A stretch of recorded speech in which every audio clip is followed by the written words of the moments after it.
Okay, so we're talking about, filling out this roster around the core because they're going to run it back clearly. Just looking on Cap Friendly, they have roughly $7.8 million in cap space with 17 players under contract. So they have some work to do.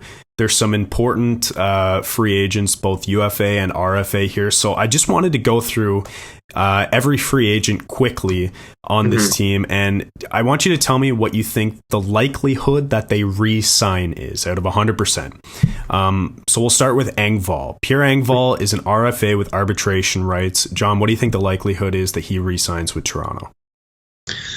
I'm going to go... I think I'm going to go 80%. Pierre Engvall, to me, he's okay. I think Chad, I'm not his biggest fan. He's someone who I thought actually had a pretty decent season at the end of the day, but he's someone I don't feel like fits into really any role particularly well. I wish he used his size a little bit more. He's not a goal scorer. He's not a penalty killer. So what is he? But, he can get you 15 goals. He takes up a roster spot, and he takes up a roster spot for particularly cheap. And I think he's not going to be somebody who's commanding a lot here. And ultimately, whether I think he's a super effective player or not, he's the type of player who you can kind of plug and play. He's not going to necessarily hurt you, and he's not going to eat your cap. So it's kind of a player that you almost need around the Leafs, in my opinion. Of course, if it ends up in arbitration, then you're going to argue low and he'll argue high, and hopefully it falls more in your favor. If you can get him, south of 1.5, in my opinion, then I think you probably do that. Yeah, I had Engvall at 75%, so we're on the same page there. I think they bring him back for his versatility. I think he's better defensively than a lot of people give him credit for. And he chipped in offensively a bit this year. It was sort of a breakout year for Engvall. I mean, it was a career best in many ways. So I think they bring him back. I agree also. I think, anywhere between 1.25, which is, I think, what he made last season, between that and 1.5, I think would be, it'd be a good deal for a couple years, I think would make sense. Yeah. Ondrej Kase, again, another RFA with arbitration rights, made of glass, but when he's healthy, he was really effective for the Maple Leafs. So what do you think the odds are he comes back? Yeah, I think you summed it up perfectly there, Chad. And I'm going to say for those reasons that it's 50% for me. I could see it going either way. Yeah, I thought he was great when he played, but you can't rely on him to stay healthy. And he's not somebody who's going to come at he's not going to make a ton, but I don't think he's going to be on the cheap either. He might fall somewhere in the neighborhood of, $2.5-3 million, maybe slightly more. So I think that's somebody where, especially if you're able to walk away from an arbitration ruling at the end of the day, depending on, of course, the specific rights he has and who elects arbitration. If you don't like that ruling and you're able to walk away from it, or even, prior to that, if you're just, want to explore your other options, then take a look at what else is out there.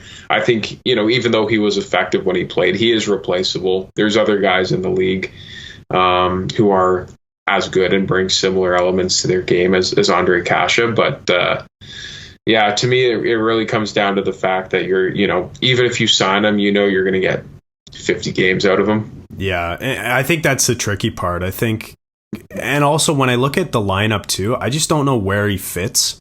And I guess it depends on other players too. Like we're going to get to Ilya Mikheyev, whether he re-signs, because I think you can only grab one of those two players. And I think Mikheyev is better and he's been healthier. So I put Kase at 25% chance that he's back. I just don't see where he fits. Like if he's going to play the fourth line, I don't think you can justify paying him $3 million, even though I agree. He is pretty versatile and can play in the top six if you need him to jump up. I just don't think he's an everyday, middle six player on the Maple Leafs. So 25%.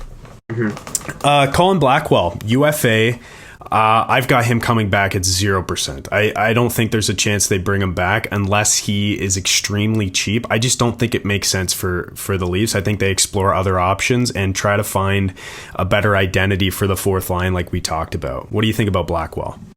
Yeah, I mean, I don't disagree with you. I'm going to leave the door open a little bit more than that. I was going to say 20%, like still very unlikely, but he's a guy who, I think you can sign for pretty close to league minimum, in my opinion.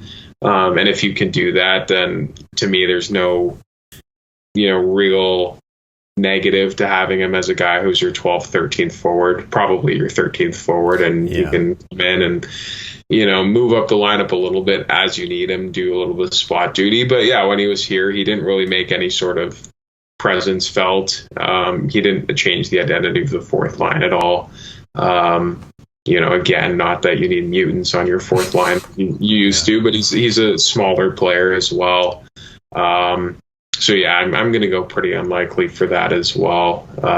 You never know. Leave the door open a little bit for me, but I think, you need a little more identity on, especially in your bottom six. Yeah, don't get me wrong. I liked Colin Blackwell. I thought, in the playoffs, he had some jump and he seemed to have a little bit of tenacity to his game, which I kind of liked. But yeah, I just don't know, again, where he fits. He's one of those guys where, it seems like he has the skill and the, the kind of grind mindset, work ethic, but he's just not big enough to play an effective role, on the fourth line. And again, not that, like you said, you need mutants. I just think the Leafs need to go a different direction on their fourth line. So it's unlikely that he'll be back. Okay, We'll do 2 easy ones, and then we'll finish with 3 hard ones, and then we'll get on to some goalie talk after this. So we'll group these 2 guys together, Liljegren and Sandin. They're both RFAs with no arbitration rights. I said for both, 100% chance they come back. Yeah, I think it has to be 100%. These are 2 of your better young players in your system.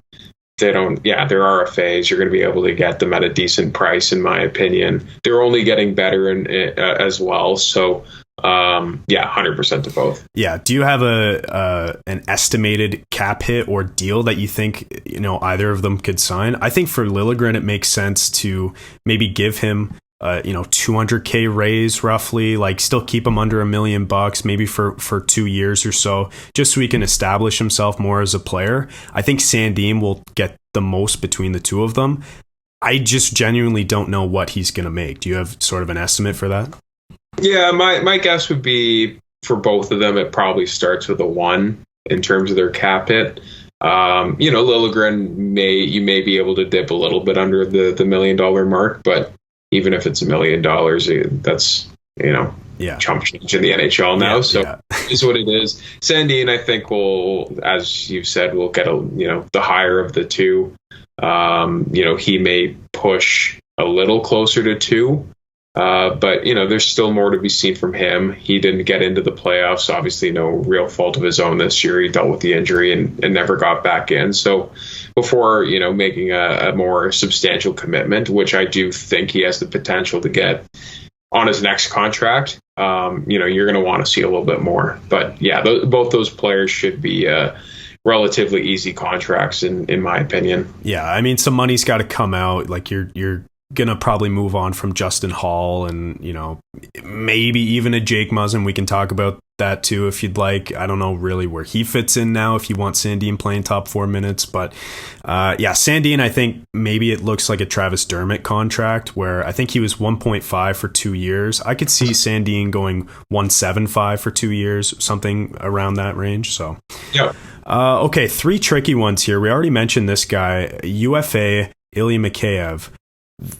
Polarizing player, I think, for a lot of Leafs Nation. Some guys absolutely love him. Some guys think he can't finish. This year, he put up, some decent numbers and was healthy, which was a plus. So even though I think some people think he's priced his way out of Toronto, I still have the Maple Leafs re-signing him at 75%. What do you think? I'm gonna disagree with you on that one. I think I'm gonna go again. Never say 0, but I'm gonna go 5%. I'm gonna go really. And I'm somebody who's very in between on Mikheyev. I think this year especially he was effective in his role. He's a fast skater. He can kill penalties. But ultimately, I think on the other end of the spectrum, he's a low hockey IQ player, as I would describe him. I would not be betting on him scoring more goals in any of his future seasons than he did this season. I think he's kind of reached his limit there. He's going to be somebody who I think is more tailored to a third line on a good team. But I do think that the market for 20-goal scorers is competitive out there, and I personally just see, one of 31 other teams making an offer that far outdoes what the Leafs could possibly do. And good for him. If he's able to get that, then it's a no-brainer to take it. It's similar to what happened with Zach Hyman, where I think both sides look at it and say, yeah, like, we'd love to keep you, but you'd be crazy to turn down that offer, and wish you well. And he goes on, and Zach Hyman's had success with the Oilers through one season. Could see something similar with Mikheyev, but I don't see more of a ceiling than he already has. I think he is what he is, but the craziness of free agency. I'm just picturing somebody right now giving him a contract that starts with a 4, and I just wouldn't justify that if I'm the Leafs. Yeah, well, that's what I was going to ask. Like, what do you think a contract looks like if he does get overpaid like you're talking about? Because again, like, that's the worry with Mikheyev. If you can bring him back for a reasonable number, that makes sense. I think he's another player who's pretty versatile, extremely fast, kills penalties, not too bad defensively on that third line with David Kampf, and maybe it's Pierre Engvall as the other winger. But no, I hear you. I think maybe there's somewhere in the middle that we can meet for likelihood that he comes back, but I hear you there. So agree to disagree on that one. Yeah. Two more difficult players here. Ilya Lyubushkin. Let's start with him. I put Lyubushkin and also Jack Campbell. I guess we can do these together. I put them both at 50% because I have no idea if either of these players is coming back.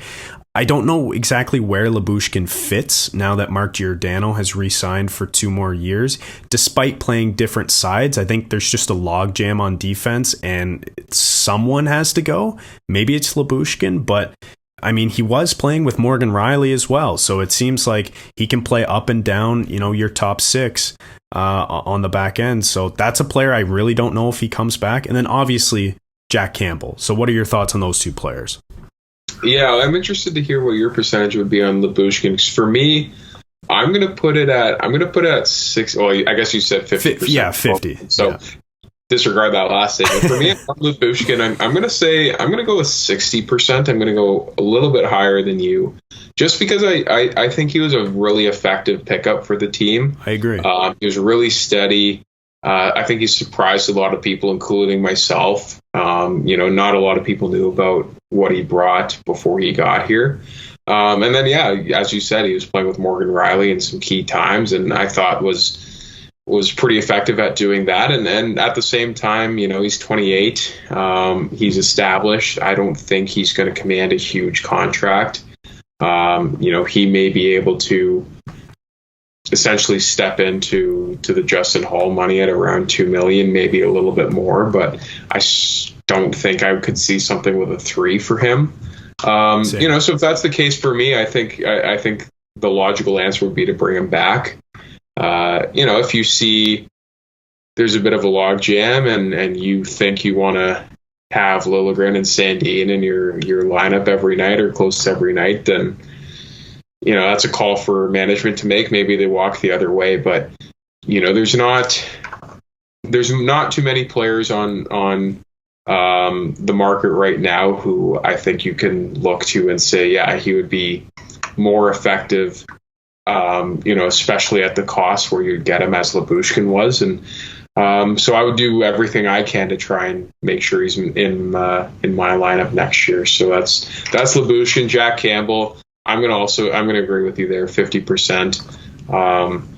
I really don't know what to think on him. Really. I don't know what to think either. I think you've got to try everything in your power to bring back Jack Campbell. And I know he ended up becoming a little bit polarizing in the second half of the season. Obviously much, different performance than it was in the first half. but he's your best goaltending option. In my opinion, the other options on the market are not significantly better. Marc-Andre Fleury's 38, 39 now. I don't think Darcy Kemper is a significant improvement, in my opinion, over Jack Campbell. I think he's better, but I don't think he's substantially better. Ville Husso, same thing. I don't think he's an improvement on Jack Campbell. He lost his job back to Binnington in the playoffs. Yeah. So for me, I think, obviously it's going to come down to how much he's asking for. That's going to be number one. But if it's something that the Leafs can work with, which my guess would be something maybe around the $4.5 million range, and you're able to get rid of the Peter Mrazek contract, which may be easier said than done, then I think, similar to what I said about Lyubushkin, you got to try everything you can to bring him back.